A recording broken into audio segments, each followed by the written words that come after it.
Alors écoutez, merci d'être là pour cette petite causerie sur un thème évidemment passionnant, c'est les théories du complot, sujet qui m'intéresse moi depuis plusieurs années, sur lequel j'ai pas mal travaillé. J'ai écrit deux livres là-dessus, et puis j'ai réalisé et écrit 27 documentaires sur les théories du complot pour Histoire TV, la chaîne Histoire.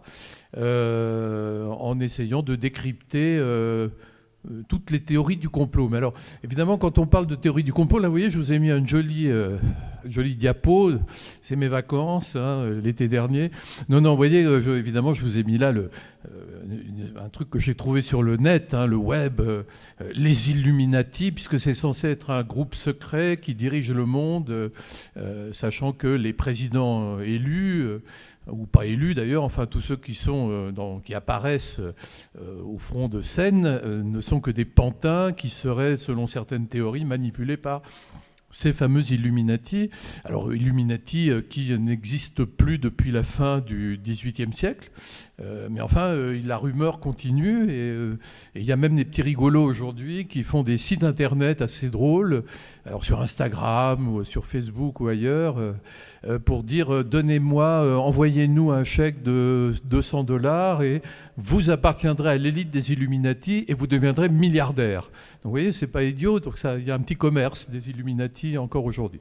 Peu importe, en tout cas ce qui est sûr, c'est que quand on parle de théorie du complot, de complotisme, de conspirationnisme, c'est devenu un peu une sorte de mot valise, on ne sait pas trop ce que ça veut dire. Enfin, c'est un mot un peu à la mode, on pourrait dire, et c'est même une injure à la mode, et dans une sorte de grand brouillard sémantique. Vous voyez, finalement, on s'aperçoit que beaucoup de gens qui pensent un peu en dehors du troupeau sont taxés de complotisme. On va dire, oui, vous n'êtes qu'un complotiste, comme on dirait, vous n'êtes qu'un extrémiste de droite, de gauche, enfin, suivant affinité, bien sûr. Alors, on pourrait aller encore plus loin, finalement. Est-ce que toutes les pensées dissidentes sont taxées de complotisme? Est-ce que la chasse au complotisme, est-ce que ça serait le triomphe de la pensée unique?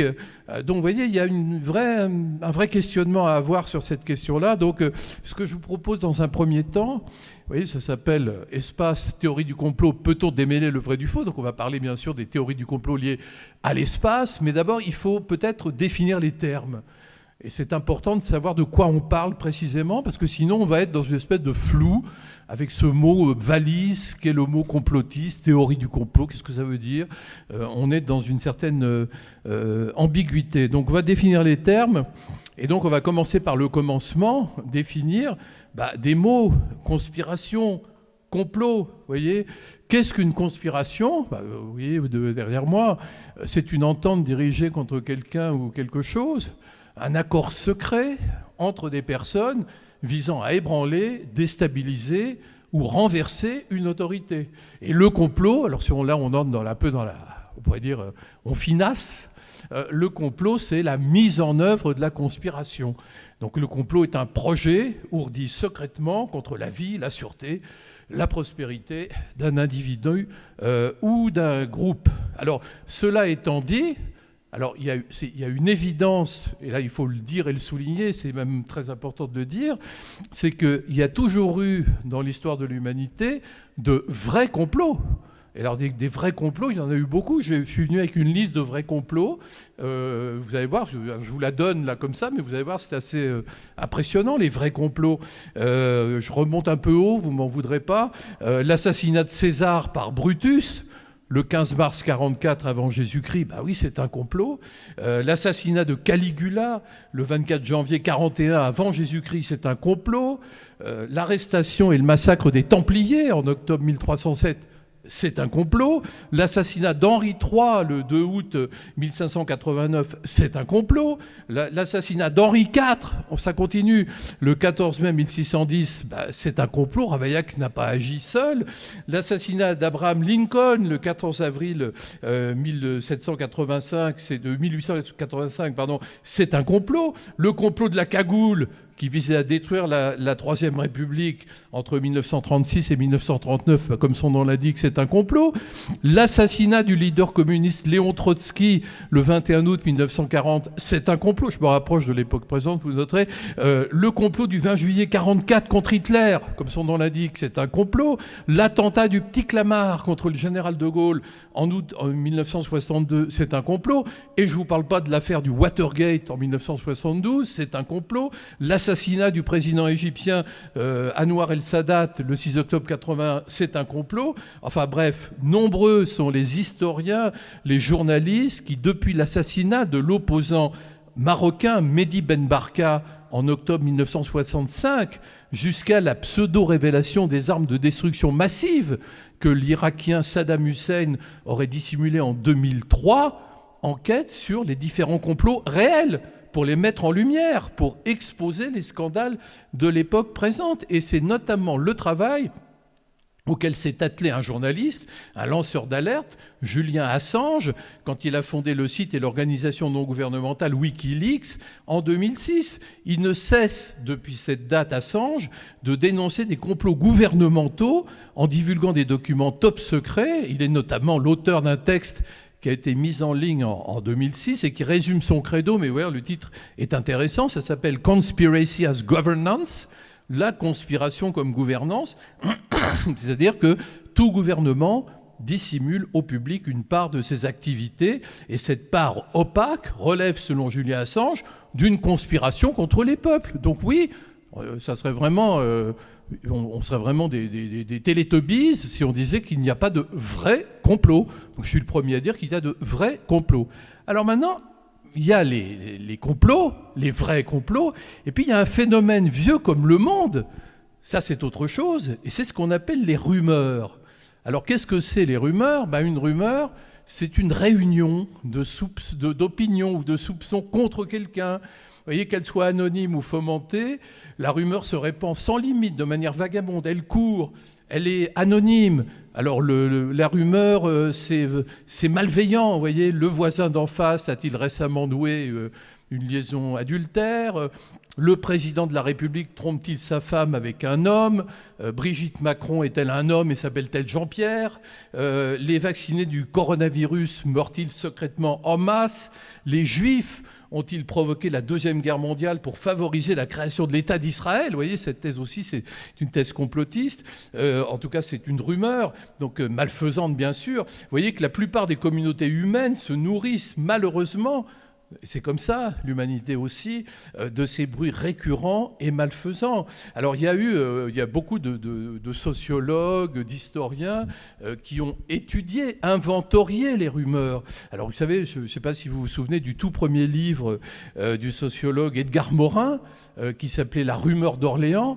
Alors dans ce livre, qui est paru il y a longtemps, hein, il est paru pour les plus jeunes, pardon, il est paru dans les années 1960, et c'est un livre dans lequel Edgar Morin étudiait une rumeur selon laquelle les commerçants juifs d'Orléans kidnappaient leurs plus jolies clientes au moyen de trappes placées dans les cabines d'essayage pour les vendre par la suite à des réseaux de prostitution.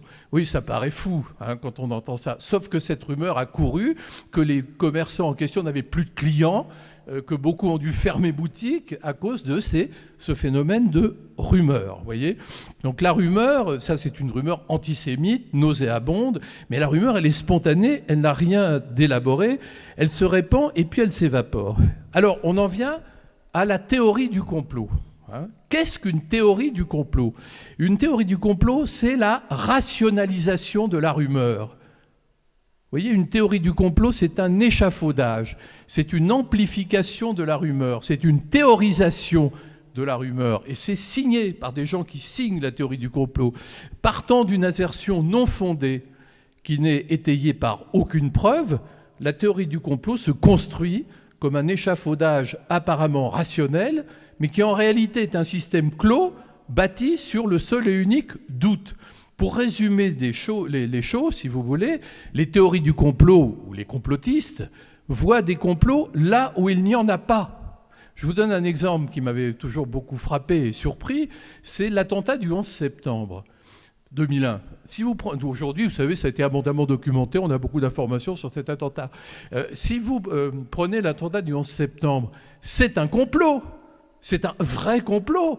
C'est un complot ourdi par un groupe dirigé par un multimilliardaire saoudien qui s'appelle Al-Qaïda. Le multimilliardaire, c'est Oussama Ben Laden, qui voulait lancer une guerre mondiale contre ceux qu'ils appelaient les croisés. Guerre mondiale qui s'est poursuivie jusqu'à aujourd'hui par des attentats épouvantables partout dans le monde. Donc c'est un vrai complot. Mais alors vous voyez arriver des complotistes qui vous disent « Non, non, c'est pas le bon complot ». Attendez, il faudrait savoir. Non, il y en a un autre, c'est que les Américains se sont fait sauter eux-mêmes pour légitimer la guerre d'Irak en 2003. Je vous fais très court, mais en gros, c'est ça le raisonnement de ceux qu'on appelle des complotistes sur cette question-là. Vous voyez, c'est étrange, parce que là, ils avaient l'occasion de dénoncer un vrai complot. Mais ils ont préféré en inventer un autre. Alors, qu'est-ce qu'un complotiste, justement ? Le complotiste ou conspirationniste, il y a une certaine ambiguïté sémantique aujourd'hui, c'est celui qui croit dans la véracité des théories du complot. Il est persuadé que rien n'arrive jamais de manière imprévue, que tout événement a été produit par un agent malfaisant et occulte. Rien n'arrive par hasard. S'il pleut sur Bron, là il commence à pleuvoir, c'est un satellite espion manipulé par les Américains ou par les Illuminati depuis l'Alaska. Vous voyez, c'est comme ça, tout est comme ça. Je me souviens très bien, un exemple, l'horrible tsunami de 2004, vous vous souvenez, qui a tué des centaines de milliers de personnes dans le sous-continent indien, est né d'un tremblement de terre sous-marin. C'est affreux à dire, mais des tremblements de terre, il y en aura toujours. C'est comme les éruptions volcaniques, on n'y peut rien, c'est la nature, c'est comme ça. C'est triste, mais c'est comme ça. Mais pour certains complotistes, le tsunami de 2004 a été provoqué par l'explosion d'une bombe nucléaire sous-marine, clandestine, israélienne. Vous voyez le raisonnement qui était à l'œuvre à cette époque-là. Alors, les exemples de théorie du complot, il y en a beaucoup. Hein. La Révolution française était un coup d'État. La Shoah, donc, n'a pas eu lieu. Le négationnisme est une forme de complotisme.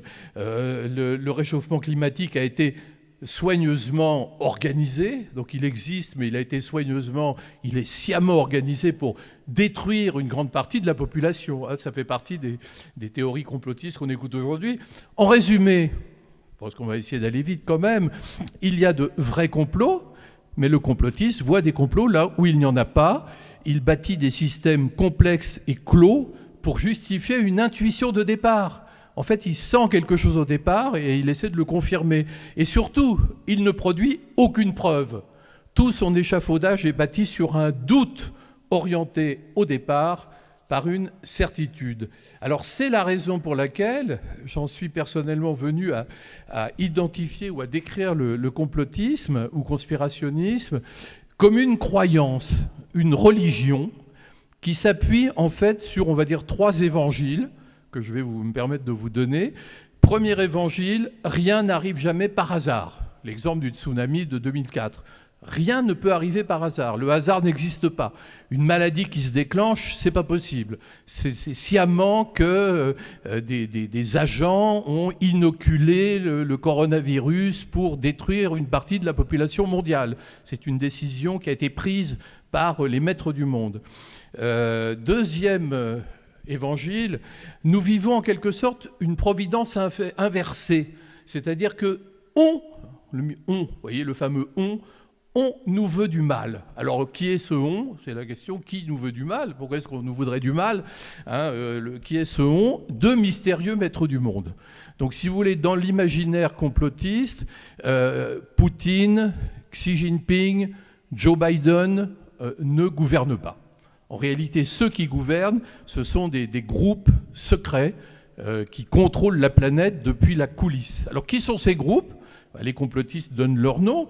Donc vous avez bien sûr les Illuminati, vous avez aussi le groupe de Bilderberg, vous avez la commission trilatérale, vous avez le forum de Davos, vous avez le CFR, moins connu, Council on Foreign Relations, vous avez l'organisation Skull and Bones, et dans les années 1990, la plupart des complotistes ils me disaient que les maîtres du monde, c'était l'ONU, l'Organisation des Nations Unies. Vous voyez, aujourd'hui, l'ONU ayant perdu un peu de sa superbe, a été un peu oubliée.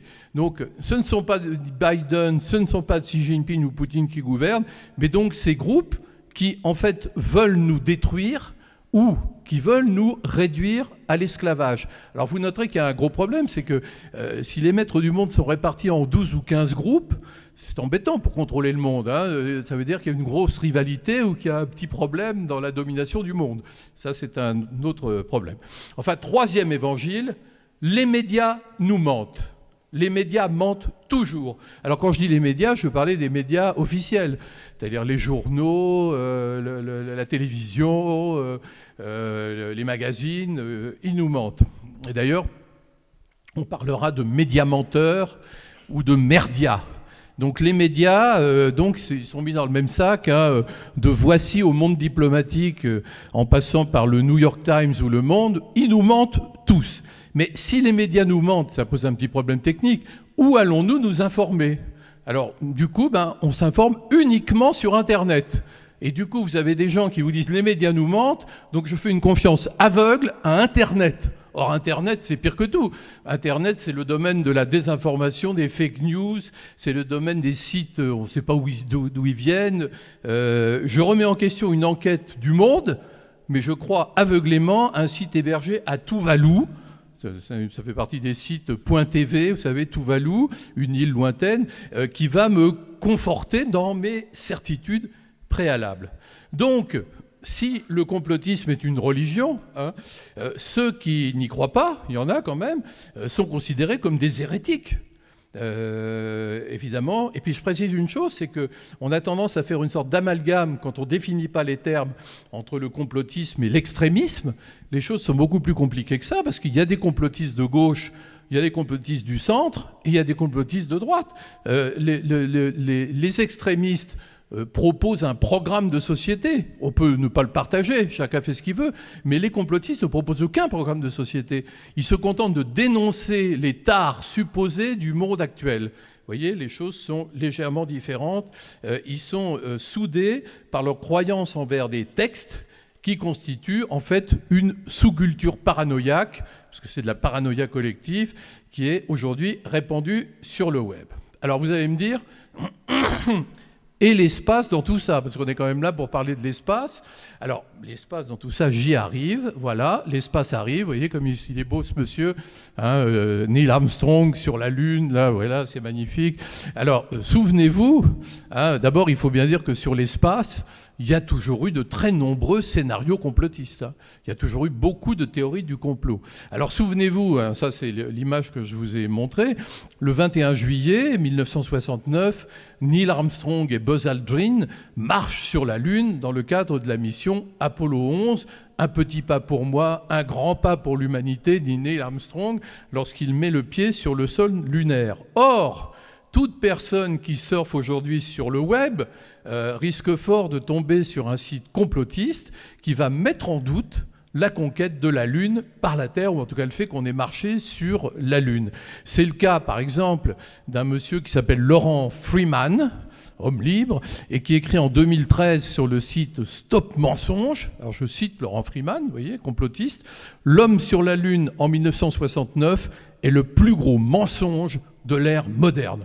C'est clair, vous voyez. Sa conviction paraît solidement établie. Il ajoute « Aujourd'hui, je suis capable d'affirmer à 100% que les vidéos et les photos qu'on nous a montrées de cet événement historique sont 100% fausses. » Donc cette photo, selon Laurent Freeman, est 100% fausse. D'accord ? Continuons. Alors c'est vrai que depuis le milieu des années 1970, on assiste effectivement à la dissémination d'une rumeur selon laquelle l'homme n'aurait jamais mis le pied, ni la femme, n'aurait jamais mis un pied sur la Lune. Pourquoi ? Pourquoi donc ? Eh bien parce que la NASA n'avait pas les moyens financiers d'expédier une équipe sur la Lune. Les différents alunissages auraient été du coup filmés depuis un studio de tournage installé dans une base secrète située dans le désert du Nevada, ce qui coûte un peu d'argent aussi, mais enfin apparemment beaucoup moins. Et dès lors, le doute s'est insinué. Il a été entretenu dans les années 1970 par la crise morale qu'a traversé l'Amérique, souvenez-vous, avec l'affaire du Watergate, un vrai complot, qui coïncidait avec le retrait du Vietnam en 1975. Et puis il a trouvé une justification dans la crise de l'énergie, consécutive à la hausse du pétrole en 1973. Bref, les États-Unis n'avaient plus un sou, et donc ils ne pouvaient pas financer la conquête spatiale. La nation à genoux en était réduite à produire des films, et encore des films pas terribles, hein, vous allez le comprendre. Alors en 2001, il y a eu un sondage qui révélait déjà que 20% des Américains pensaient que les alunissages n'avaient pas eu lieu. Bon, alors quels sont les arguments des contestataires ?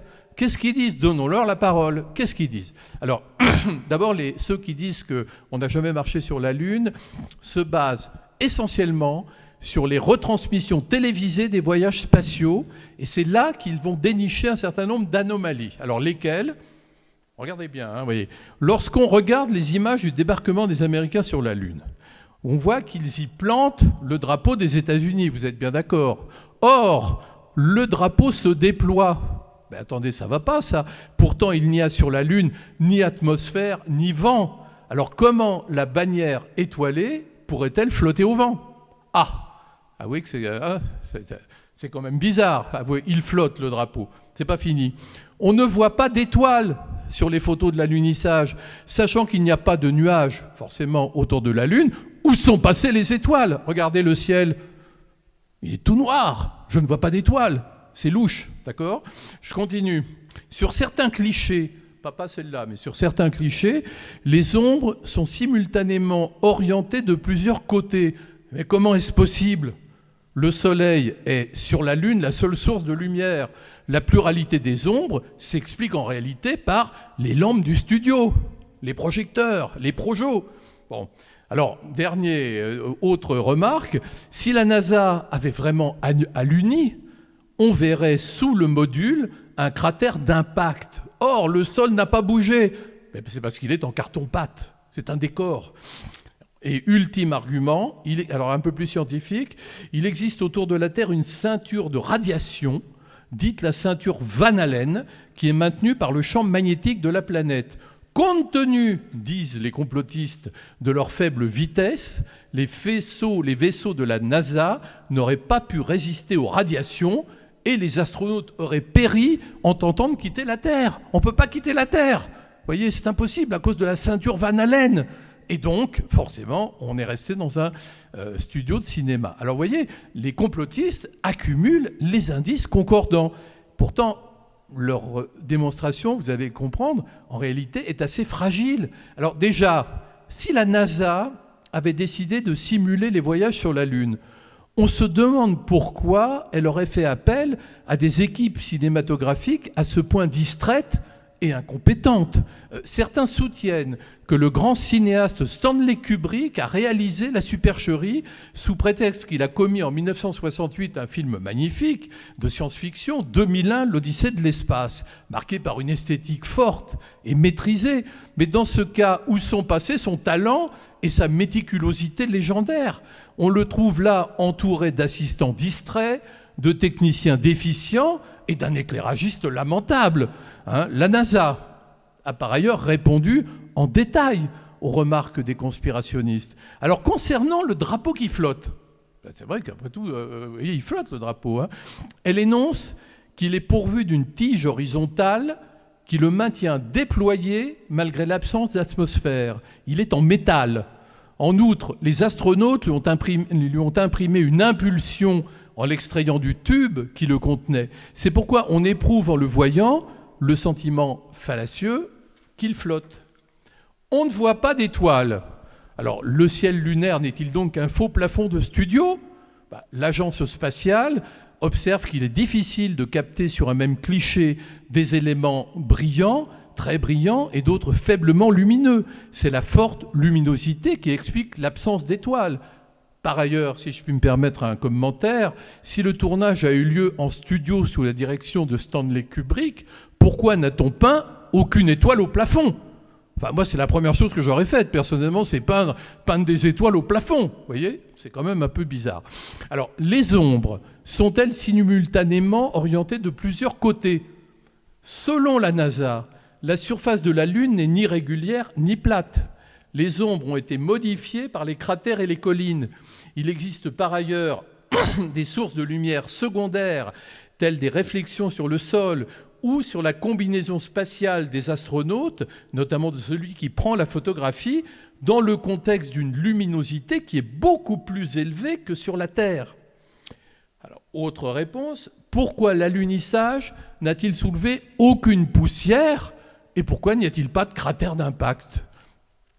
Selon la NASA, la pesanteur étant plus faible sur la Lune et les roches qui composent sa surface étant particulièrement dures, nul cratère d'impact ne pouvait se former. Par ailleurs, la couche de poussière présente sur la surface lunaire a été soufflée par le module avant l'alunissage, donc les astronautes ont posé le pied sur une surface nue. Et la ceinture de radiation Van Allen, ça c'est l'argument ultime, est-ce qu'elle n'aurait pas dû détruire la navette spatiale ? Alors la NASA répond que le passage du module spatial en réalité a été si rapide que les radiations ont peu affecté les astronautes qui par ailleurs étaient protégés par leur scaphandre ainsi que par la carlingue de la fusée. Et surtout, la NASA avance un argument presque irréfutable, un argument de poids. Les échantillons prélevés sur le sol lunaire, que l'on nomme pierres de lune, ne constituent-ils pas une preuve écrasante ? Ces roches ont été expertisées par des scientifiques du monde entier, pas seulement américains. Elles sont exposées dans différents musées. Comment pourraient-elles être partie prenante d'une conspiration ? Vous voyez que c'est intéressant parce que si vous n'avez que le point de vue complotiste, vous dites c'est vrai. Franchement, moi je doute, vous voyez. Simplement, si vous prenez la peine de confronter les deux points de vue, vous voyez qu'il faut tenir compte des paramètres et que les choses sont beaucoup plus évidentes et qu'à l'évidence, on remet bientôt le pied sur la Lune après l'avoir déjà posé il y a quelques années.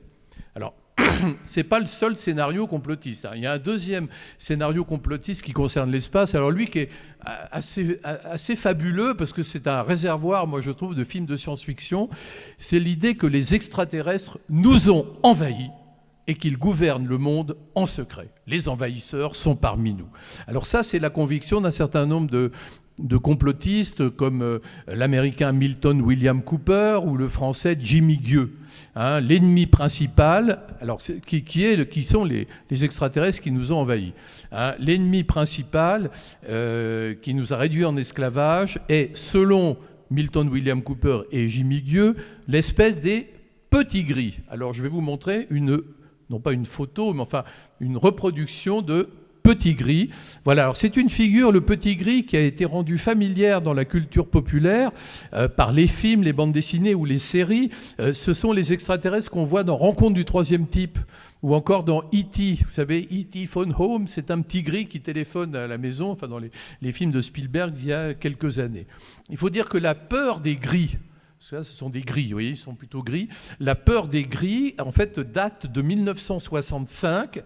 À cette époque-là, un journal qui s'appelle le Boston Traveler a publié le témoignage de Betty et Barney Hill, un couple qui prétendait avoir été enlevé par des extraterrestres vicieux, désireux de pratiquer sur eux des expériences médicales. Et selon leurs affirmations, les aliens en question étaient donc des petits gris. Alors, il faut simplement attendre les années 1980 pour voir le petit gris ou le grand gris devenir une figure centrale et répulsive de la littérature conspirationniste. Par exemple, pour Travis Walton, qui prétend avoir été enlevé par des gris à des fins d'expérience, leur aspect extérieur gracile n'est qu'une illusion. Il porte en effet un scaphandre. Donc vous voyez, là, ce sera un scaphandre qui comprend un dispositif de protection pour les yeux et le visage, et sous leur vraie apparence, dit Travis Walton, les petits gris ont des corps atrophiés, des yeux enfoncés, une peau ridée. Pire encore, ils sentent mauvais, ils dégagent une odeur de soufre. Vous voyez, ça c'est répugnant. Alors les témoignages, il faut dire, se multiplient, mais se contredisent. Et c'est là où ça devient étrange, c'est qu'il y aurait, selon les témoignages, plusieurs nuances de gris. Donc vous avez des petits gris, des grands gris, des gris insectoïdes ou des gris au long nez. Alors dans tous les cas, ces aliens hostiles incarnent une race tellement évoluée qu'elle paraît, selon les complotistes, au bout du rouleau. C'est pourquoi les gris tentent de se régénérer par l'hybridation. Ainsi, plusieurs femmes enlevées ont été fécondées sans le savoir. Et oui, les gris se livrent dans leur base terrienne à des expériences de clonage. Et il existe plusieurs étages de cachots et de cages dans leur base qui abritent des dégénérés de toutes sortes, hommes, femmes, enfants monstrueux, issus de clonage raté. C'est assez horrible. Et c'est pas fini. Selon le site InfoWars du complotiste américain Alex Jones, il existe aujourd'hui sur la planète Mars une colonie d'enfants esclaves, des terriens, enfants terriens esclaves. Ces enfants subissent les assauts pédophiles des extraterrestres et quand on se lasse d'eux, ils servent de cobayes pour des expériences abjectes. Alors, ça paraît terrifiant, mais le problème, et c'est toujours ça un peu le problème du scénario complotiste, le problème c'est que les petits gris ne sont pas les seuls et extraterrestres qui nous occupent, qui ont conquis la Terre. Et là, nous voyons se télescoper plusieurs récits complotistes, puisque certains complotistes évoquent en effet une autre espèce extraterrestre qui a, elle aussi, colonisé la Terre. Le problème, c'est que dans les deux scénarios ne se rencontrent jamais. Donc, c'est un petit peu compliqué, bien sûr. Alors, ici va entrer en piste un personnage tout à fait invraisemblable qui s'appelle David Icke. David Icke est né, c'est un Anglais, il est né le 29 avril 1952. Il s'est fait rapidement connaître comme un très bon joueur de football en Angleterre. Il est devenu très populaire et il a entamé une carrière de chroniqueur sportif à la BBC. Et puis on l'a vu s'engager en politique sous la bannière écologiste. Il a adhéré au Parti vert britannique dont il est devenu le porte-parole. Donc c'est un monsieur, un personnage réputé. Seulement en 1991, il craque. Il apparaît à la télévision britannique vêtu d'un survêtement bleu turquoise et il déclare au public, stupéfait, qu'il est le Fils de Dieu. Alors voilà, on y arrive. Il ne s'en tient pas là. Il révèle aux téléspectateurs que des reptiles humanoïdes gouvernent le monde en secret depuis la nuit des temps. Alors c'est plus les petits gris, c'est les reptiliens. Vous voyez, les reptiles humanoïdes qui sont assez répugnants, je dois le dire, un peu plus laids encore que les petits gris. David Icke énonce que la Terre est actuellement colonisée. Il s'agit selon lui de reptiliens qui se font passer pour des êtres humains. Alors ces créatures ont pu accéder aux plus hautes fonctions gouvernementales. Alors comment ? Parce qu'elles dissimulent leur face repoussante derrière des masques souples. Alors évidemment, le problème, c'est que les reptiliens déguisés se voient trahis par un visage trop expressif. Alors selon David Icke, George Bush, Henry Kissinger ou Vladimir Poutine apparaissent comme des lézards en veston. Barack Obama, Elisabeth II d'Angleterre qui vient de nous quitter, Madonna, Nicolas Sarkozy, Hillary Clinton, Tony Blair, Joe Biden sont également identifiés comme des reptiliens. Il existe enfin, selon David Icke, de puissantes familles reptiliennes. C'est le cas des Rothschild et des Rockefeller. Alors vous voyez, le délire de l'ancien footballeur est absolument sans borne, puisque David Icke accuse notamment l'ancien vice-président Al Gore, les Bush et les Rothschild d'être, je cite, des pédophiles reptiliens sacrifiant des enfants. Et dans un texte qu'il a écrit, qui s'appelle « La connexion reptilienne », il précise, je le cite, « Pour maintenir leur forme humaine, ces entités ont besoin de boire du sang humain pour accéder au code d'ADN qu'il contient, car c'est cette énergie qui leur permet de se maintenir sous forme humaine. D'après ce que j'ai appris par des anciens initiés, nous dit David Icke, le sang des bébés et des jeunes enfants est celui qui leur convient le mieux, ainsi que celui des blonds aux yeux bleus. » Vous voyez, c'est à la fois comique et évidemment tout à fait terrifiant. Et tout ça, ce sont des sites qui sont consultés par des millions de gens. Ne croyez pas que je vais été dénicher un truc introuvable. C'est quelque chose qu'on trouve partout sur le web. Hein, c'est une théorie du complot parmi d'autres. Pour David Icke, la plupart des événements d'actualité s'expliquent par les agissements souterrains des lézards intelligents. Alors, la mort accidentelle de Lady Di dans le tunnel de l'Alma à Paris le 31 août 1997 devient pour lui un assassinat reptilien. Alors vous me direz, mais pourquoi ? Eh bien, les extraterrestres ont tout simplement, selon David Icke, accompli un sacrifice humain sur un ancien site religieux consacré à la déesse Diane et curieusement situé place de l'Alma à Paris. Alors de même, l'attentat du 11 septembre contre le World Trade Center ne fut, selon David Icke, qu'une mise en scène reptilienne visant à légitimer l'invasion extraterrestre de l'Irak en 2003. Vous notez le glissement. Ce ne sont pas les Occidentaux qui ont envahi l'Irak, ce sont les extraterrestres qui ont envahi l'Irak en 2003. Les aliens organisent par ailleurs le trafic de drogue à l'échelle mondiale dans le but d'abrutir les humains. Ils sont impliqués dans les réseaux pédophiles et se trouvent même aux origines de l'affaire Dutroux. On leur doit aussi la diffusion sur le web de la pornographie de masse. Alors, David Icke, il faut le dire, est violemment antisémite. Il pense que certains juifs sont, à ses yeux, des extraterrestres camouflés. Il s'en prend tout particulièrement aux Ashkénazes. Il s'agit, selon le complotiste, d'une lignée reptilienne qui s'est convertie au judaïsme au IVe siècle après Jésus-Christ. Pire encore, les reptiliens, alors là ça devient fou, ont financé Adolf Hitler dans le but assez tortueux de favoriser l'émergence d'un sentiment national juif. Vous voyez, ça devient complexe. Hein. Hitler devient une créature reptilienne et l'objectif de la Shoah est, pour David Icke, la création de l'État reptilien d'Israël. On est dans plein délire. Mais où est-il allé chercher les reptiliens ? C'est intéressant, d'où ça vient cette idée reptilienne ? En 1983, la série télévisée de science-fiction V de Kenneth Johnson imagine notre planète envahie en douceur par des extraterrestres reptiliens, faussement amicaux et arborant des masques souples.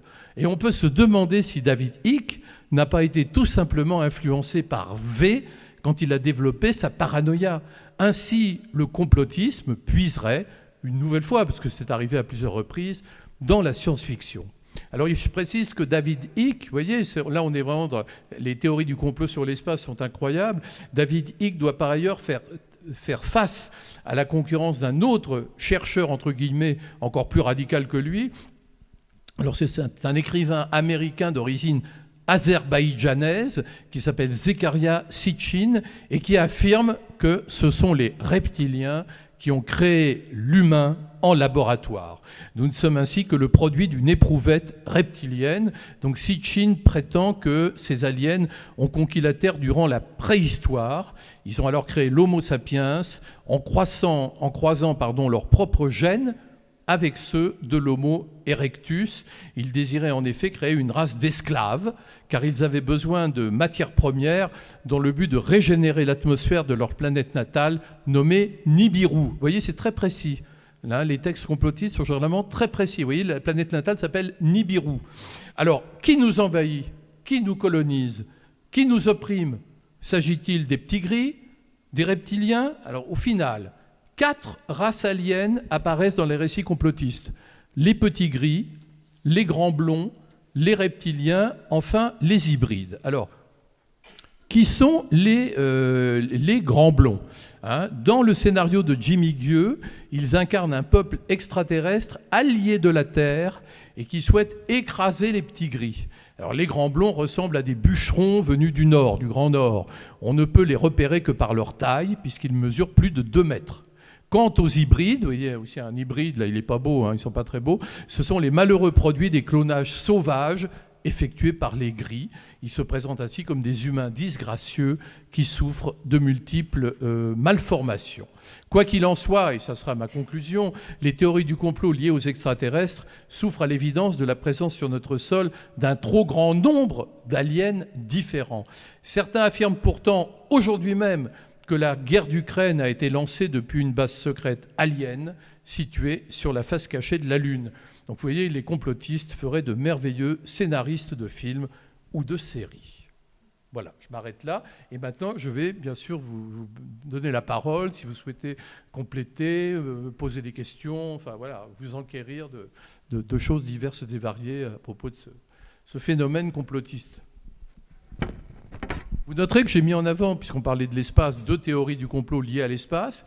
L'une relativement vraisemblable, ou en tout cas non délirante, qui est celle qui questionne le fait qu'on ait marché sur la Lune, et une autre délirante.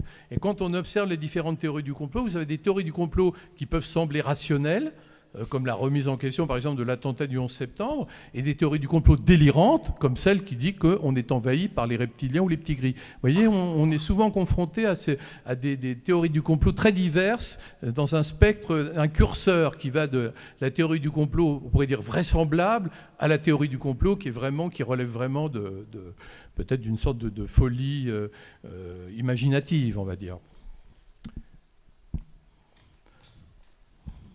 Pascal, vous avez la parole. Merci bien. Je vais poser la première question. En fait, alors sans aller jusque-là, effectivement, aujourd'hui, on est confronté à un nombre d'informations excessivement importantes. On a toutes les sources possibles, imaginables. On a des tas de télévisions d'informations. On a Internet, on a la presse. On a enfin des informations qui souvent même sont variées, même différentes pour le même thème. Des fois, on a des informations, on a l'impression que c'est pas la même histoire.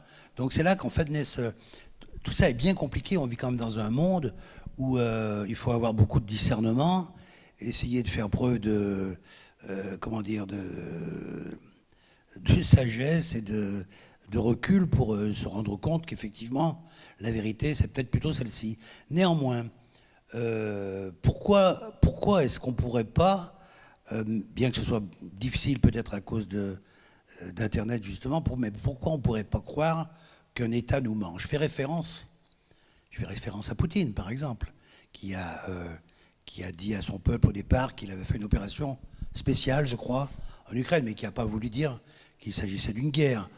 Alors j'imagine qu'on doit bloquer plus ou moins les sites Internet là-bas. On doit faire en sorte que le peuple n'ait pas trop de... Et puis les journalistes, pour le coup, dont tout à l'heure on disait que c'était des gens en qui on pouvait avoir confiance, eux aussi marchent main dans la main avec le pouvoir. Donc voilà, c'est compliqué, c'est pas un véritable complot, c'est une véritable conspiration politique vis-à-vis du peuple. C'est vrai que, je vous l'ai dit tout à l'heure, il y a de vrais complots. Et c'est vrai aussi qu'on est sans cesse confronté aux limites de la démocratie. C'est-à-dire que bien souvent, pour des raisons politiques, politiciennes, de gouvernance, nos gouvernants nous mentent. Là, vous avez cité Vladimir Poutine mentant à son peuple pour leur dire ce n'est qu'une petite opération, ce n'est pas du tout une guerre, alors que c'est la mobilisation générale. Mais on pourrait se souvenir de façon un peu comique au gouvernement français lorsque l'épidémie de Covid a éclaté. Les Français n'avaient ni masque ni gel hydroalcoolique parce que comme tous les pays du monde, contrairement à ce que disent les complotistes, ils ont été pris de court par cette épidémie dont ils ne mesuraient pas l'ampleur, puisque même l'Organisation mondiale de la santé avait minimisé au départ l'ampleur de cette épidémie. Tout le monde a été pris de court. Et à ce moment-là, la ministre de la Santé de l'époque, la malheureuse Agnès Buzyn, a expliqué qu'on n'avait pas besoin de masque, que ça servait à rien du tout. Résultat, quelques mois plus tard, dès qu'on a eu des masques, le gouvernement a dit masque obligatoire pour tout le monde, interdit de sortir sans masque. Enfin, il était clair, évidemment, que le masque avait une certaine utilité. Voilà, c'est un exemple. Bien sûr, après, vous avez tout à fait raison de mettre en avant les tares de la démocratie et le fait notamment que les médias sont parfois biaisés. Et d'ailleurs, j'irais même encore plus loin. Je trouve que, vous savez, dans le cas des théories du complot, il faut faire le distinguo, la différence entre les producteurs de théories du complot, qui sont 200 à tout casser sur toute la planète et qui écrivent les textes et qui échafaudent les théories du complot, et les millions, voire les milliards de gens qui disent « Ah c'est peut-être vrai ». Vous voyez, c'est peut-être vrai. Et ceux qui disent c'est peut-être vrai, c'est des gens qui, quelque part, ne font plus confiance aux médias officiels, parce que les médias officiels les ont trahis, parce qu'ils disent finalement peut-être que le site hébergé à Tuvalu qui m'explique tel ou tel délire, peut-être que ce qui m'explique par exemple que quand je me fais vacciner contre le Covid, on m'implante des nanopuces qui sont activées dès que je passe près d'un émetteur 5G pour me rendre imbécile évidemment et me contrôler. Ils y croient, pourquoi pas, vous voyez. Et donc c'est le problème, c'est ça, c'est que les gens qui sont les gens qui s'exposent aux théories du complot, ça part d'un bon sentiment. C'est-à-dire qu'au départ, ce sont des gens qui ont l'esprit critique. Mais on peut aussi chercher une information alternative. Moi, je vous ai parlé de Julian Assange, il y en a d'autres. Tous les gens qui font ce travail de décryptage de l'information, vous avez des sites formidables et, qui travaillent là-dessus, si vous voulez, et sans écouter les sirènes du complotisme. Vous voyez, il y a là, je crois, c'est quelque chose qui me paraît très, très important. Vous savez, au début du XXe siècle, Jean Jaurès avait dit l'antisémitisme, c'est l'anticapitalisme des imbéciles. Et Pierre-André Taguieff a publié un livre sur le complotisme il n'y a pas très longtemps où il retourne la formule. Il dit le complotisme, c'est l'anticapitalisme des imbéciles. Parce qu'au lieu on a le droit de s'engager pour la cause qu'on veut, c'est pas un problème. Mais partir d'une vision totalement erronée, c'en est une autre. Je vous donne un exemple très précis et très ancien, mais qui est parlant. Lorsque le mouvement hippie a explosé, vous savez, les hippies, Flower Power, etc., Woodstock, tout ça, cette génération Woodstock à la fin des années 1960, début des années 1970, le mouvement hippie s'est accompagné d'un phénomène américain plutôt très sympathique qui était l'ouverture un peu partout de free clinics, c'est-à-dire de cliniques gratuites. Puisque vous savez qu'en Amérique, on n'est pas remboursé par la sécurité sociale, donc si on n'a pas d'argent, on ne se soigne pas quand on est malade. Et donc les hippies avaient ouvert des cliniques où on pouvait se soigner gratuitement. Et là, il y a des complotistes, il y en avait déjà à l'époque, il y en a depuis très longtemps, il y a des complotistes qui sont arrivés en disant « Ne vous soignez pas dans les free clinics, parce que quand on vaccine les gens en 1973, quand on vaccine les gens dans les free clinics, on leur injecte des nanopuces qui permettent de les contrôler, voyez, et de leur laver le cerveau. Le même argument en 1973 qu'en 2021, lorsque sont arrivés les vaccins liés à l'épidémie de Covid-19. Voyez. Alors, c'est dommage. Parce qu'au fond, vous voyez, les complotistes se sont comportés de façon tragique, puisque beaucoup de sans-abri ont eu peur d'entrer dans les free clinics et ne se sont pas fait soigner, alors qu'ils auraient pu le faire. Vous voyez, c'est ce que j'appelle ce travail assez négatif. Et autant on peut, après tout, juger très positif que des mouvements de révolte existent, que les gilets jaunes, par exemple, existent, autant on peut trouver regrettable de voir des théories complotistes irriguer certains d'entre eux. C'est dommage parce qu'ils s'égarent et peut-être qu'ils justement ils se tirent une balle dans le pied en s'égarant de la sorte, je crois. Mais vous avez raison, les médias, on ne peut pas leur faire une confiance aveugle. Et de toute façon, je crois qu'à qui fait-on confiance à part à ses proches ? C'est comme ça, mais c'est pas nouveau non plus. Les médias du XXIe siècle ne sont pas pires que ceux du XIXe siècle. Je suis historien, je peux vous dire que j'ai beaucoup travaillé récemment sur la période des années 1920-1930, il y avait les mêmes problèmes de contrôle par des milliardaires qui contrôlaient, qui intervenaient sur le contenu des journaux. C'est quelque chose qui est aussi vieux que la presse, malheureusement. Oui, monsieur. Oui. Entre un complotiste et un lanceur d'alerte. Parce que c'est vrai qu'un lanceur d'alerte, on commence à faire des textes législatifs pour les protéger, tout ceci. Alors c'est très bien, les lanceurs d'alerte. Mais est-ce que... Enfin, je veux dire, ça peut faire bouger des choses. Mais dans quelques années, est-ce qu'on prendra un lanceur d'alerte pour un lanceur d'alerte et non pas pour un complotiste et inversement, en fait? Alors, c'est plus là. Oui, alors je peux vous répondre de façon très simple. Ce qui fait que quelqu'un est un complotiste, la différence entre celui qui dénonce un vrai complot et celui qui est un complotiste, c'est que celui qui dénonce un vrai complot apporte des preuves. Pour moi, le critère, c'est la preuve. Si vous m'apportez une preuve, je suis prêt à vous croire. Si vous m'apportez un faisceau de probabilité, c'est quand même bizarre, c'est quand même louche, comme par hasard, chercher à qui le crime profite. Après tout, c'est vrai. C'est vrai que George Bush a tiré parti sans doute du climat d'angoisse de l'opinion américaine peu après l'attentat du 11 septembre pour régler un compte avec Saddam Hussein et s'emparer de l'Irak. Ça, c'est la vérité. De là à faire sauter les 2 tours du World Trade Center, il y a évidemment une très grande différence. De même, l'attentat de Pearl Harbor. Il est certain que l'attentat de Pearl Harbor, qui était une attaque directe du Japon contre l'Amérique, faisait le jeu d'une certaine façon du président Roosevelt, puisqu'il était plutôt partisan d'une entrée en guerre de l'Amérique dans la guerre, aux côtés des Alliés, et qu'il y avait une opinion américaine isolationniste qui ne voulait pas. De là à dire qu'il était complice de l'attentat et qu'il a laissé les Japonais détruire Pearl Harbor, non. L'histoire est différente. Ce sont là des scénarios très jolis, de films formidables, mais l'examen précis des faits les dément. C'est les preuves. Vous savez, quand on est historien, on dit qu'on administre des preuves, l'administration de la preuve. Tout est là. Moi, je me demandais en tant que... Je suis là. Ah oui, pardon. Oui. Vous parliez tout à l'heure de David Dick, donc, qui avait qui était footballeur, donc il y avait une certaine audience et qui a du coup eu du public et de l'audience pour développer sa théorie.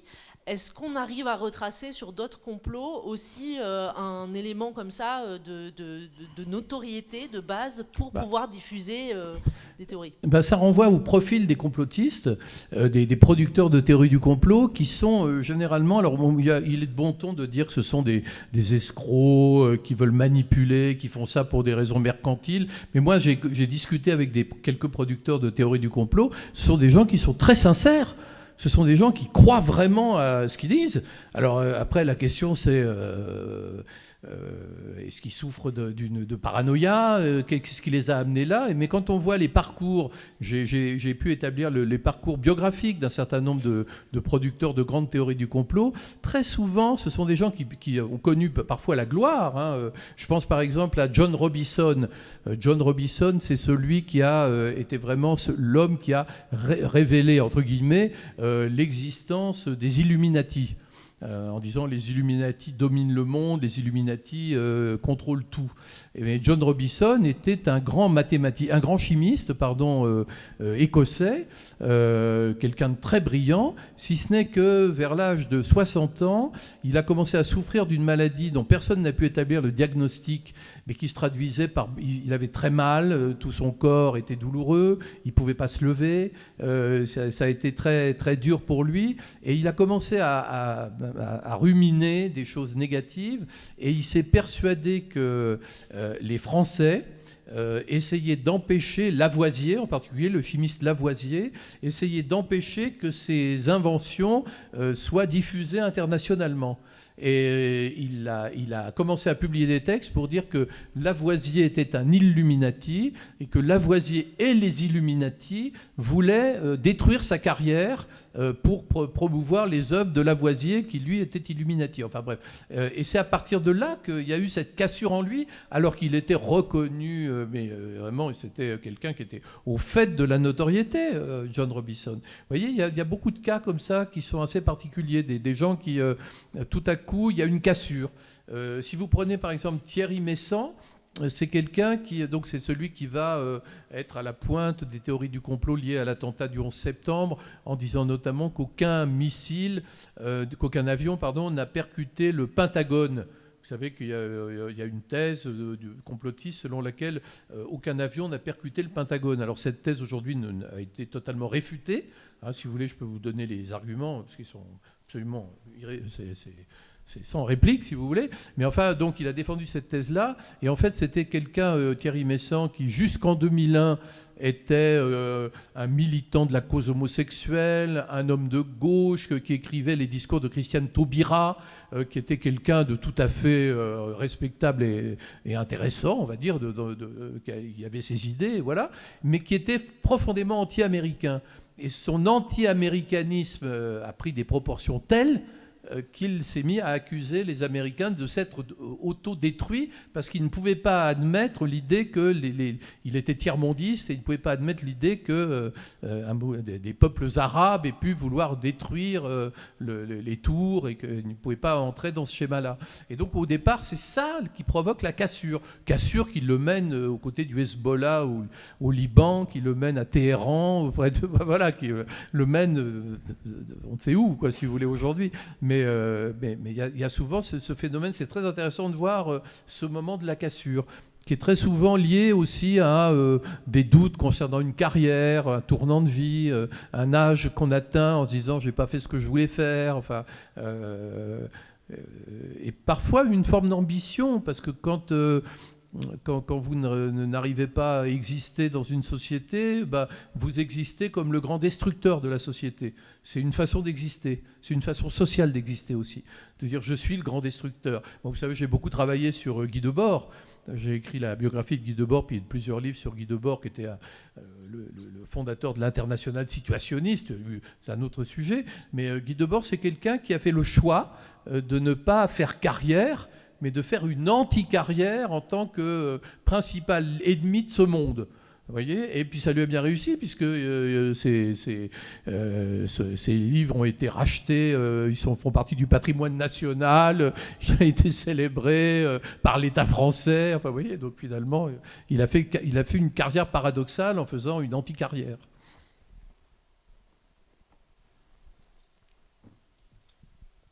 Oui, monsieur. Monsieur là-bas qui veut parler. C'est comme vous voulez. C'est comme vous voulez. Oui, dans le cadre d'une discussion avec des gens qui défendent des idées complotistes, alors pas forcément sur des choses excessives, voilà, des choses qu'on a pu entendre là, quel type d'argument on peut avoir pour pouvoir leur répondre ? Alors c'est très délicat parce que moi j'ai constaté que la plupart des gens qui veulent répondre aux théories du complot se contentent d'attaquer les complotistes en disant c'est un paranoïaque, c'est un néo-nazi, c'est un fou furieux, et ce à quoi le néo-nazi paranoïaque fou furieux répond écoutez, oui, je suis d'accord, je suis paranoïaque, néo-nazi et fou furieux, mais vous ne m'avez pas répondu, donc mes arguments sont justes. Alors moi, le travail auquel je me suis attelé, qui est très difficile, c'est de répondre sur le fond. C'est ce que j'ai fait sur la Lune. Vous voyez, par exemple, de dire, OK, vous me dites que c'est Stanley Kubrick, vous me dites qu'on voit pas, il n'y a pas d'étoiles, vous me dites, bon, je vais étudier ça. Pareil, idem pour l'attentat du 11 septembre, où il y avait des arguments dignes d'ingénieurs, on pourrait dire, pour expliquer que c'était impossible que des avions qui percutent une tour les fassent s'écrouler, que c'était alors on a tout entendu, hein, que c'était donc des explosifs qui étaient placés dans les fondations. On a même entendu de la part de certains complotistes que c'était des démolitions contrôlées. Mais pourquoi faire une démolition contrôlée quand vous voulez faire un attentat ? Ça, c'est pas logique.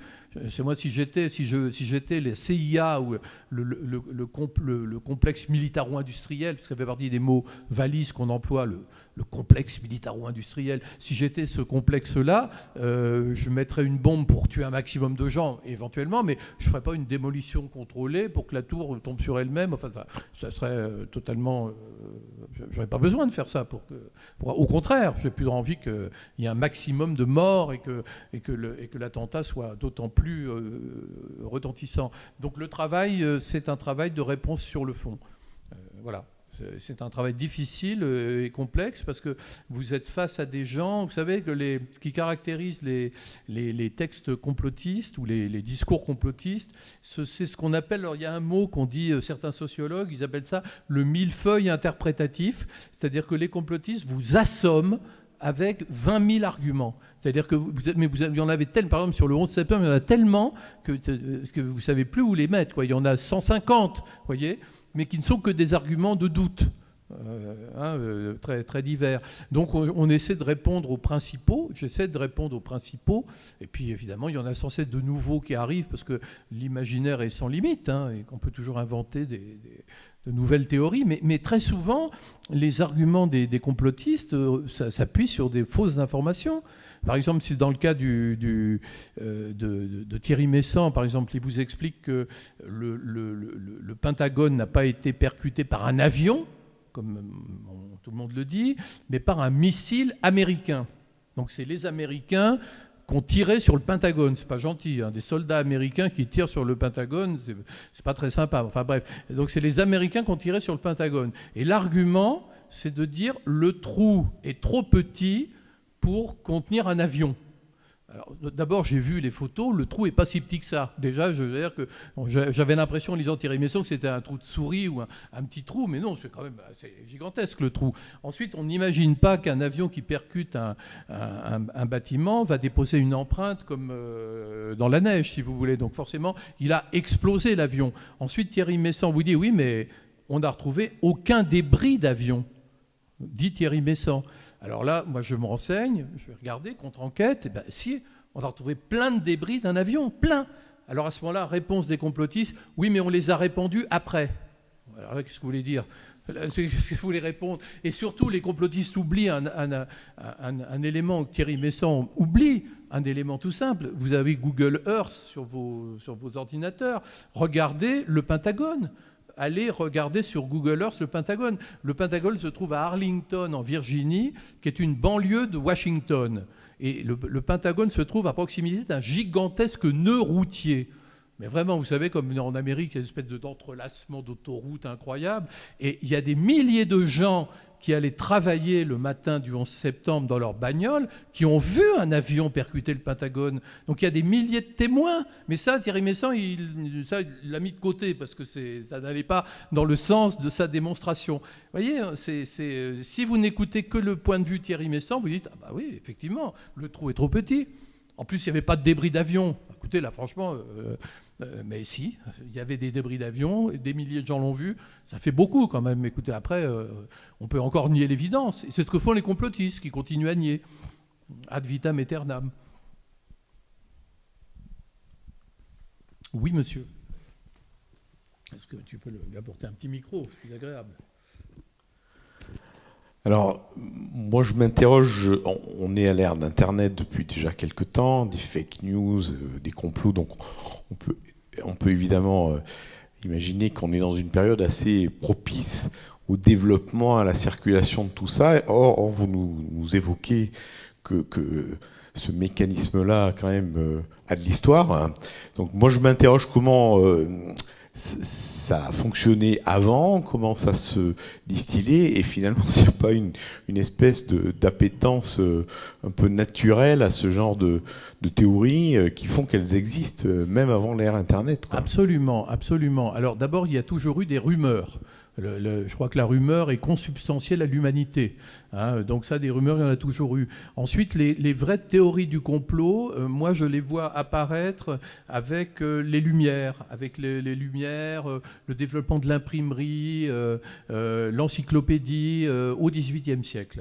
Et la première grande théorie du complot, c'est Augustin Baruel, qui est un jésuite, le jésuite Augustin Baruel, qui explique que la Révolution française n'était qu'un coup d'État, qui a été ourdi par les Illuminati, les francs-maçons, les juifs et les protestants pour mettre sur le trône Satan.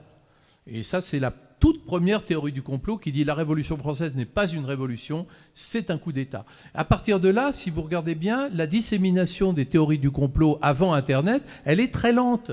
C'est-à-dire c'est des disséminations sur le très long terme. Par exemple, les Illuminati. Il existe une société secrète en Bavière qui s'appelle les Illuminati au XVIIIe siècle, qui existe pendant une quinzaine d'années à peu près, et qui est une société secrète révolutionnaire. Vous savez, à l'époque, au XVIIIe siècle, quand vous vouliez professer des idées un peu subversives, vous ne faisiez pas d'association, vous créiez une société secrète parce que ça vous permettait en fait d'échapper à la répression. Alors il y avait en Italie les Carbonari, il y avait les Illuminati, voilà, il y a eu un certain nombre de sociétés secrètes, dont celle-là. Mais cette société secrète a été interdite en Bavière assez rapidement. Puis à partir de là, les Illuminati sont un peu éparpillés et ont disparu. Mais la thématique s'est poursuivie grâce à John Robinson, Augustin Barbel aussi, mais principalement John Robinson.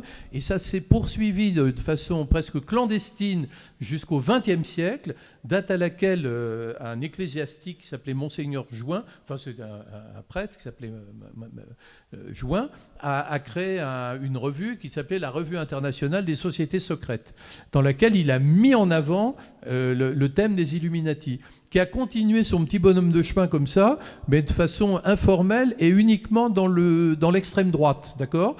Et puis est arrivé mai 68, est arrivé le mouvement hippie, est arrivé la presse underground, la free press, et là, les thèses complotistes sont passées à gauche. C'est-à-dire que là, tout à coup, vous avez un certain nombre de gens qui écrivaient dans les journaux underground, qui étaient un peu la parole au peuple, les journaux underground, et qui sont mis à professer des idées complotistes.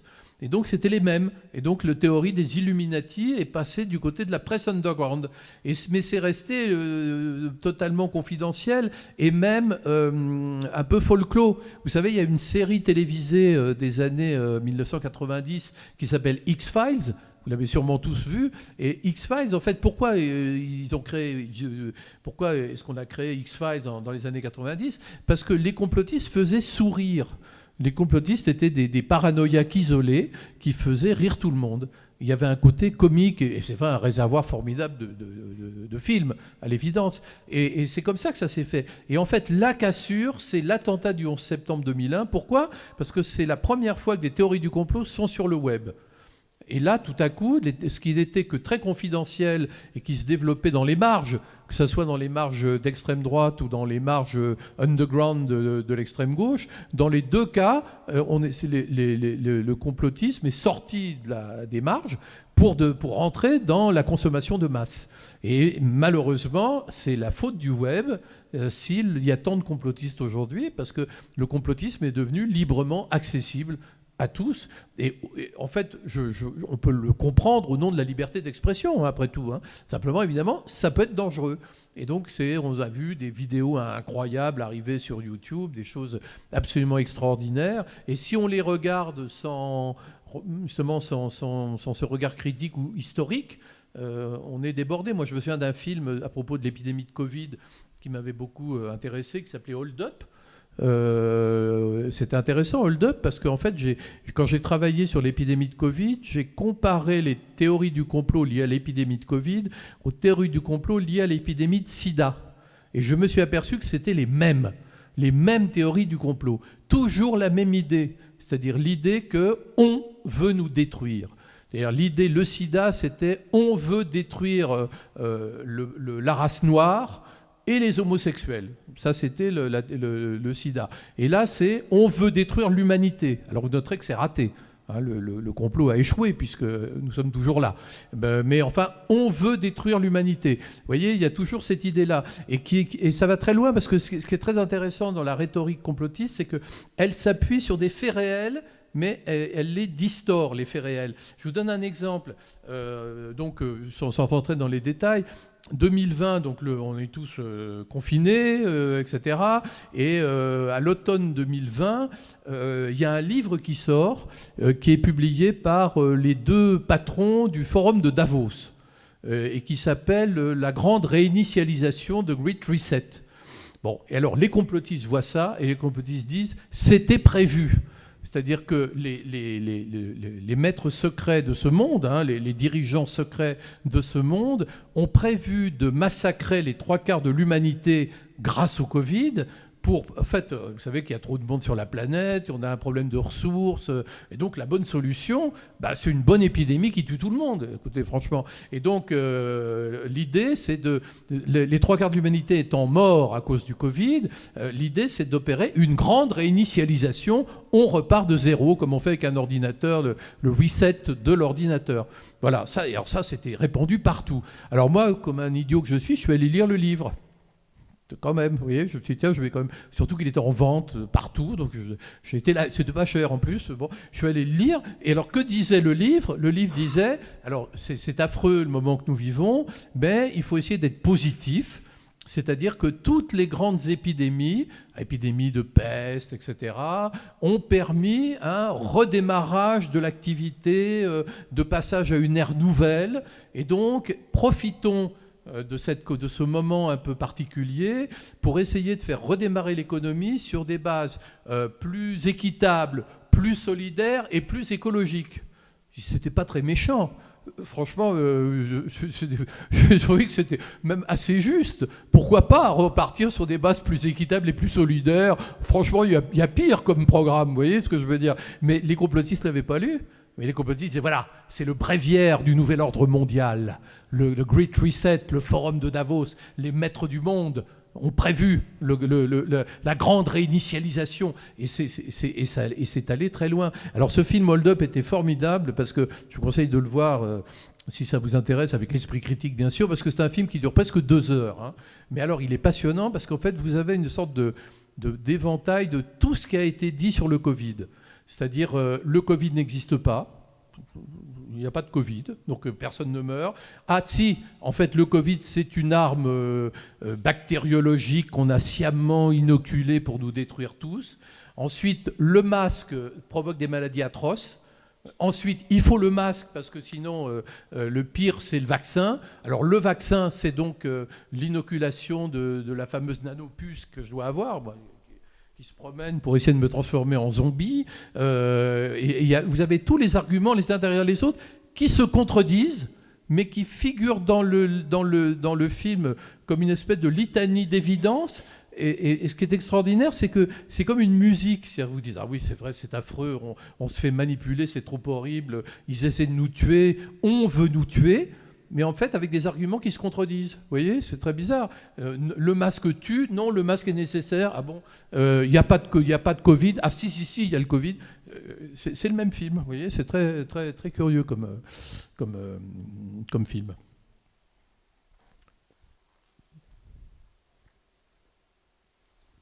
Est-ce qu'il y a d'autres petites questions ou des critiques, hein, je suis sûr. Oui, je voulais revenir sur la photo de Neil Armstrong. Oui.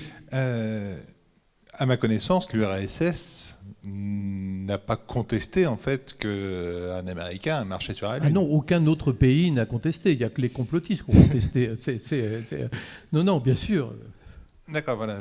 Non, aucun autre. Non, mais c'est ça, aucun autre pays. C'est ça. Mais surtout, l'argument ultime, c'est la pierre de lune.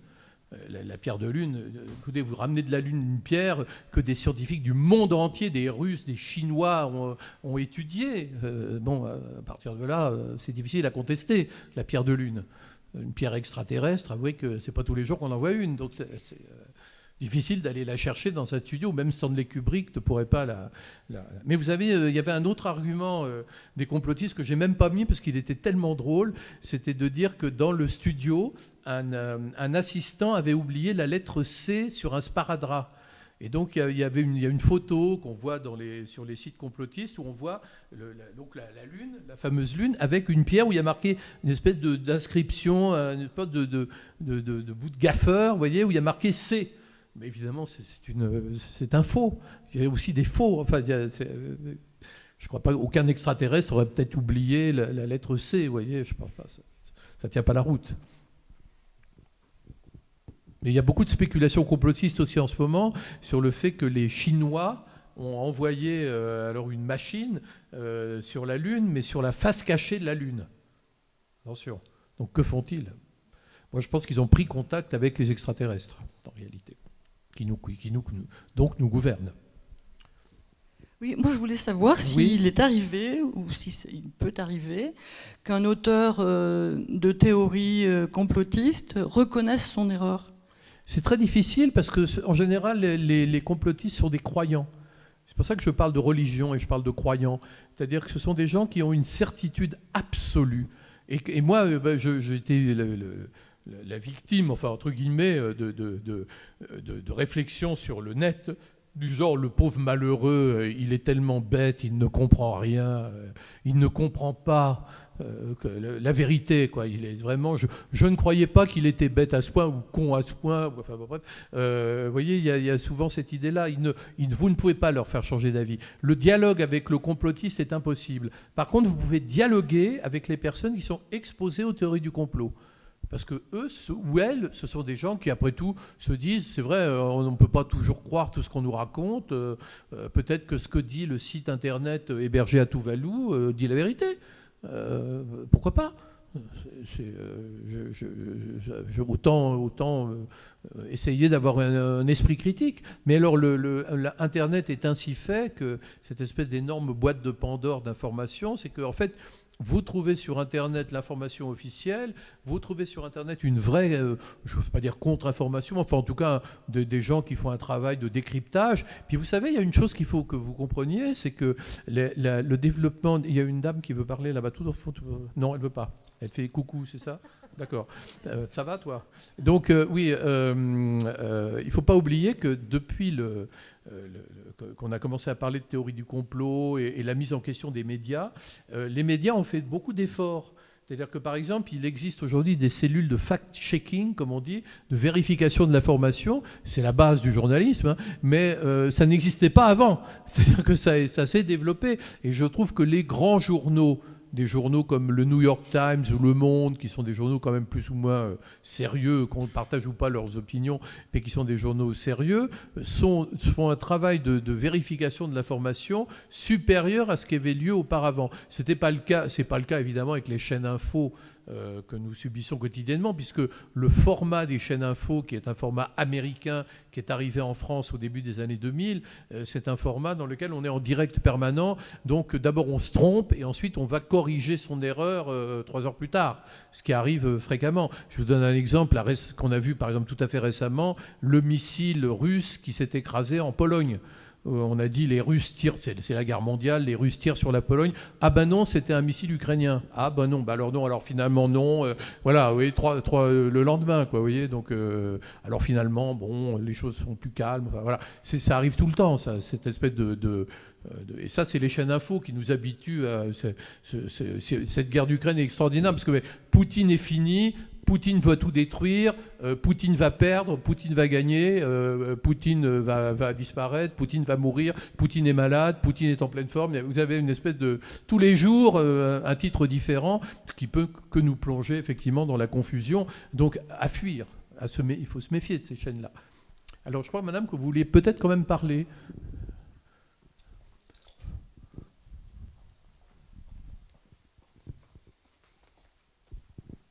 Oui, merci pour rebondir à ce que vous venez de dire.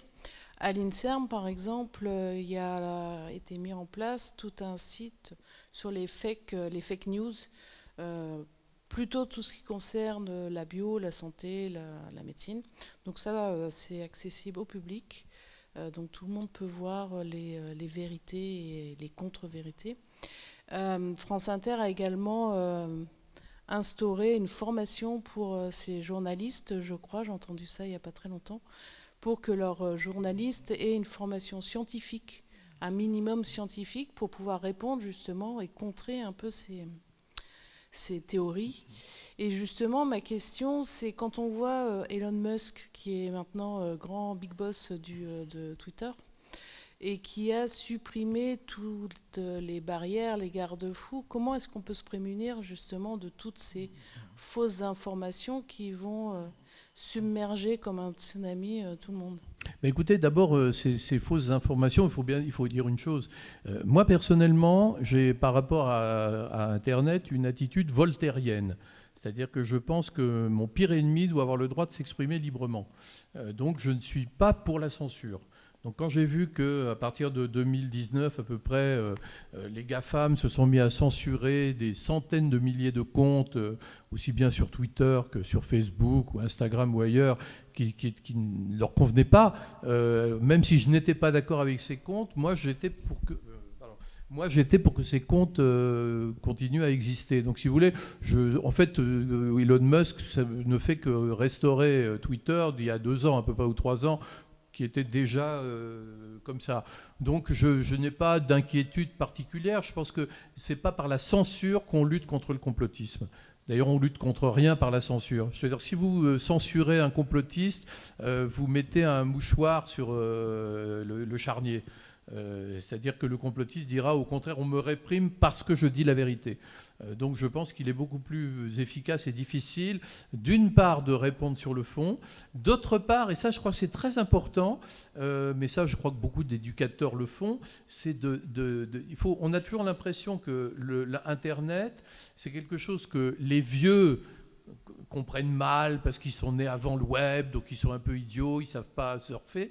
Et par contre, les jeunes, ils sont nés avec un portable greffé dans le bras gauche et donc ils surfent génialement. Or, aujourd'hui, un petit garçon, une petite fille de 8 à 10 ans qui est sur le web, c'est comme un enfant qui se trouve aux commandes d'un Boeing.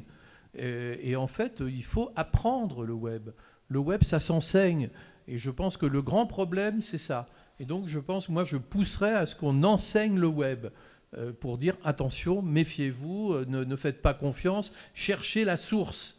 La question, c'est source. Vous savez, j'ai vu un truc, aujourd'hui même, je regardais un peu les complotistes, alors il y avait eu un déluge sur Facebook d'une dame qui expliquait alors que dans les vaccins, il y avait alors, un nombre de composantes absolument atroces, y compris 50 des poisons, des nanopuces de toutes sortes. Alors vraiment, il y a de quoi, il y a toutes les chaînes de télé dans le vaccin, enfin, etc. Et j'ai cherché la source. Et en fait, elle dit, selon la recherche scientifique italienne. C'est quand même vague comme source, vous voyez. La recherche scientifique italienne, c'est tout ce qu'elle avait comme source. Et elle renvoyait à la fin à des sites qui étaient tous des sites complotistes. Vous voyez, les complotistes se renvoient entre eux. Vous voyez, évidemment, ça ne tient pas la route, mais ça s'apprend. Il faut le dire à des jeunes. Regarde la source, regarde qui te parle. Regarde d'abord qui te parle. C'est ça le problème d'Internet. Il y a des gens qui peuvent dire des choses formidables. Il y a des Edgar Morin qui tweet tous les jours. Par exemple, il a 100 ans, mais il tweet encore.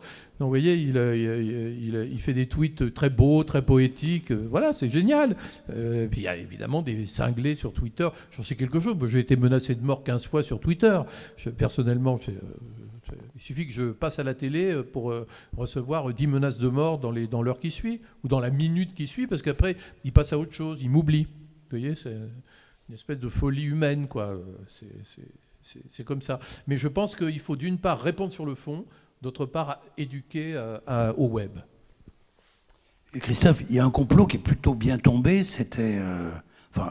dit-on que c'est un complot, j'en sais rien. L'assassinat du pape Jean-Paul Ier. Ah, alors là... Puisque derrière, on a dit qu'on mettait un pape qui venait plutôt d'un pays de l'Est, ce qui a pu permettre ensuite l'effondrement de l'Union soviétique. Donc c'est plutôt pas mal comme complot, enfin, oui, qu'en est-il? Alors là, écoute, je ne peux pas dire avec précision, je ne sais pas. Peut-être est-ce un vrai complot, mais il faut des preuves, que je n'ai pas. Je n'ai pas de preuves. Bonsoir, moi je voulais rebondir sur Internet par rapport aux réseaux sociaux, en fait, sur le fond, mais aussi sur la forme et le fait que en fait, les systèmes des logiciels informatiques qui vous alimentent de votre propre réalité, en fait, vous allez cliquer sur un truc et puis ça enferme chacun dans une réalité. Et même si ils peuvent aller chercher les sources et tout, mais la responsabilité des groupes sur le fait de somme d'individualité, en fait, que les gens s'auto-persuadent dans leur petit groupe qu'ils ont la vérité et la réponse. Et je pense que là, c'est très important. Ça appartient plus aux programmateurs et à ces réseaux sociaux, en fait, de faire en sorte que les gens puissent douter et avoir le panel complet. Mais vous savez, Madame parlait d'Elon Musk, mais en fait, le problème, c'est tous ces fous qui dirigent ces GAFAM, qui sont des gens qui ont connu la fortune très jeunes, très rapidement, une fortune inouïe, qui sont devenus quand même un petit peu mégalomanes, et qui, au fond d'eux-mêmes, se voient comme des dieux, et qui donc veulent nous contrôler, et qui pensent qu'ils ont la puissance nécessaire pour nous contrôler. On le voit très bien avec Facebook. Facebook de Mark Zuckerberg, vous voyez, c'est un outil que tout le monde utilise. Hein. C'est le premier réseau social en France, hein, alors qu'il est utilisé, dit-on, par les vieux. Mais il y a beaucoup de vieux. Hein. Puis ça commence quand, vieux, je ne sais pas trop, mais il y en a beaucoup. Vous voyez, donc c'est un réseau qui est très très populaire en France. Mais si vous regardez bien, en fait, les gens utilisent. Moi, j'en fais partie des gens qui utilisent Facebook. Hein. On utilise Facebook sans connaître les règles de Facebook. Pourquoi ? Parce qu'elles changent tout le temps. Elle change au gré de l'humeur des dirigeants de Facebook. Et donc, on est perdu. Et donc, c'est vrai qu'on s'est retrouvé enfermé, malgré nous, vous avez tout à fait raison de le dire, dans des bulles d'affinité. Alors, comme moi, je suis dans ma bulle d'affinité, je suis entouré de gens que soi-disant, j'aime beaucoup. Alors, ce n'est pas toujours le cas. Hein. Mais quand on est complotiste, on se retrouve entre complotistes. Quand on est djihadiste, on se retrouve entre djihadistes. C'est dommage. On aurait envie, au contraire, Facebook, pour moi, quand je me suis inscrit, c'était justement pour entendre des gens avec qui je n'étais pas d'accord, pour entendre des gens à l'autre bout du monde, des gens qui avaient des idées différentes des miennes. C'est pas pour être uniquement avec des gens que je connais ou dont je partage les opinions. Mais c'est fini, ça.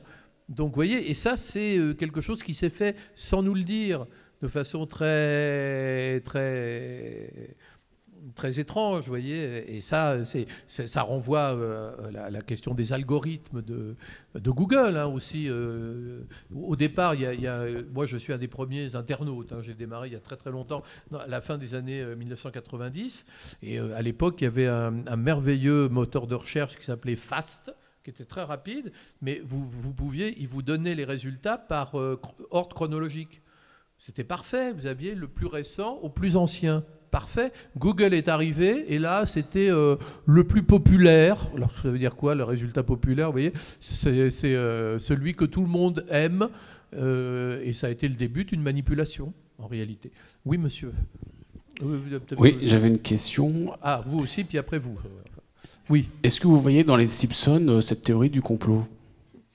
J'aime bien les Simpsons. Ou c'est des anti-complotistes, je ne sais pas. C'est des anti-complotistes, les Simpsons. Ils sont formidables. Oui. Très bien. J'aime beaucoup Homer Simpson, qui est un homme formidable. Alors, je suis peut-être un peu provocateur, mais je pense que quand vous évoquez que Facebook, Google, etc. cherchent à nous dominer, pour moi, c'est une théorie complotiste. Pourquoi ? Parce que Google et Facebook, c'est des gens dont le premier intérêt, c'est l'argent. Et leur intérêt, c'est de maximiser la présence des gens sur leur réseau. Et donc, qu'est-ce qui plaît le plus aux gens? C'est de voir des informations qui leur conviennent et qui leur plaisent. Donc moi, je ne pense pas que ce soit Mark Zuckerberg ou des présidents de Google qui veulent nous désinformer. Quelque part, je pense qu'ils s'en foutent. Par contre, ils veulent maximiser leur présence, notre attention. Et donc, je pense que le plus efficace, c'est de nous alimenter avec ce qui nous plaît. Et c'est tout. Et donc moi je vois pas, mais après on peut, de complotisme, je vois pas d'intérêt supérieur de Mark Zuckerberg à vouloir nous informer d'une manière ou d'une autre. Ce qui l'intéresse, c'est qu'il y a un maximum de gens qui regardent, et donc ça maximise ses revenus publicitaires. C'est mon opinion.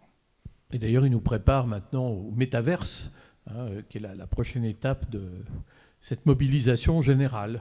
Vous avez tout à fait raison.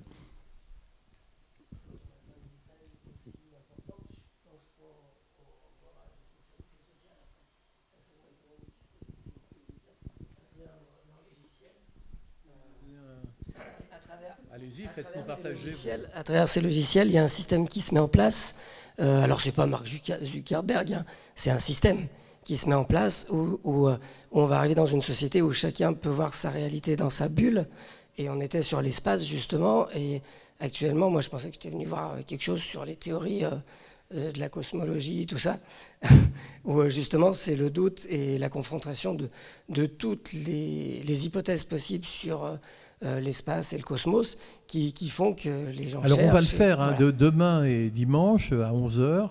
Je vais modérer une des rencontres avec des astrophysiciens, des scientifiques, sur ce thème-là, c'est-à-dire les extraterrestres existent-ils, puisqu'on ne les rencontre jamais en réalité, donc est-ce qu'on est seul dans l'univers? Est-ce que le fait d'aller sur Mars, n'est pas une utopie en réalité? Est-ce que c'est viable? Est-ce que, voilà, avec toutes ces questions qu'on se pose, on va y répondre, on va essayer d'y répondre demain avec des vrais spécialistes. C'est autre chose. Là, on est aujourd'hui plus avec cette rencontre dans l'imaginaire complotiste, puisque les complotistes voient des complots là où il n'y en a pas.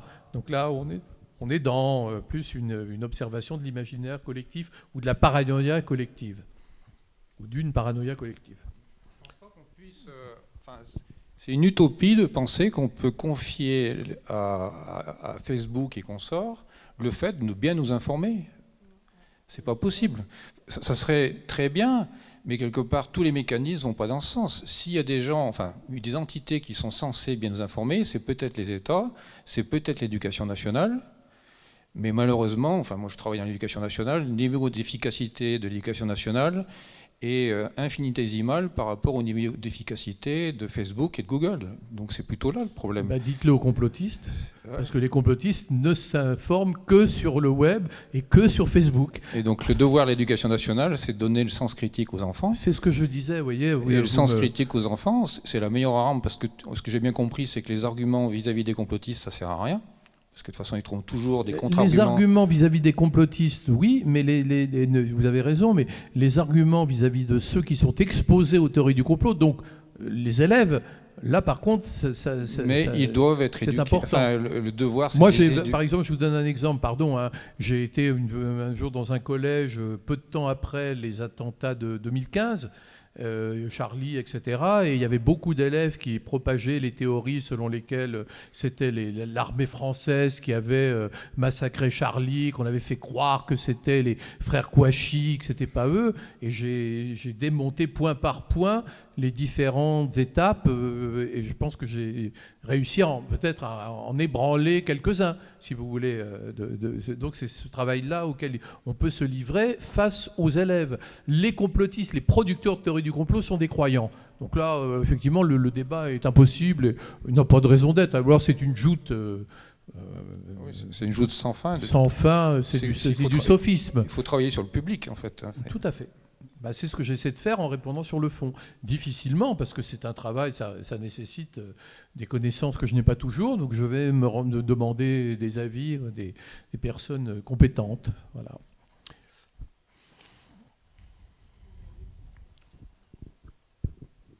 Je ne sais pas quelle heure il est. Il est 20h. Il est 20h. Oui. Ça fait une transition plutôt pas mal sur le week-end qui s'annonce, puisqu'effectivement, on a des experts qui seront présents dans les 2 prochains jours pour étayer un peu toutes les questions qu'on se pose sur la cosmologie dont parlait monsieur. Ça va être le cas demain à 11h, dimanche à 11h, et puis alors l'après-midi, on aura des rencontres avec des gens, alors là, des connus, comme Patrick Baudry, qui va venir nous raconter ce voyage dans l'espace. Et puis, dimanche, Mathieu Vidard, qui va nous parler de France Inter, qui va nous parler du télescope James Webb et de ce qu'il révèle, des choses absolument palpitantes. Donc merci pour cette intervention, merci à vous pour votre participation. Monsieur Joly, donc, qui est libraire à la librairie, à la Maison de la Presse de Bron, est présent dans le hall avec une sélection de certains ouvrages de Christophe Bourseiller. Et voilà, je vous invite à discuter après dans le hall avec le libraire.